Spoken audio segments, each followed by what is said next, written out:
नणंदबाईकडून खूप सारं दूध आलं होतं, तर चहा घ्यायला तर मी एकटीच आहे, दूध वाया जाईल म्हणून म्हणलं चला आता याचं दहीच लावून घेऊ. विरजण आणलं, विरजण छान फेटून घेतलं. त्याच्यानंतर थोडं-थोडं करून दूध टाकलं आणि ते पण कोमट करून घेतलं. सगळं मिक्स करून घेतलं. त्याच्यानंतर 4 तास वरती ठेवलं झाकून छानपैकी. त्याच्यानंतर मग रात्रभर फ्रिजमध्ये ठेवलं. आता आज आहे उपवास चतुर्थीचा, माझ्यापुरतं थोडंसं साईडला काढून घेतलं कारण खरगटं वगैरे उडेल म्हणून. त्याच्यानंतर इथं छान मी आज पोळलेलं दही करणार आहे आणि ती रेसिपी मी तुमच्यासोबत शेअर करणार आहे.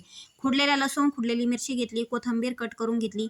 आता कढईमध्ये तेल टाकायचं, जिरे टाकायचे, लसूण टाकायचा, नंतर मिरची टाकायची, ती फ्राय होऊ द्यायची. नंतर कोथिंबीर, कढीपत्ता टाकायचा, हळद टाकायची आणि गॅस बंद करायचा. गॅस बंद याच्यासाठी करायचा का मसाला थंड झाल्याच्या नंतर हे दही टाकायचंय. ते पण थोडं-थोडं करून टाकायचं आणि एकदम अलगद हाताने छान फिरवून घ्यायचं.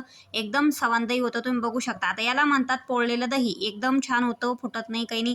यांना जेवायला दिलं, यांना विचारलं कसं काय झालं मग दही, ते म्हटले एकच नंबर. तर चला मग आता तुम्ही सुद्धा दही खायला आणि सबस्क्राईब करा.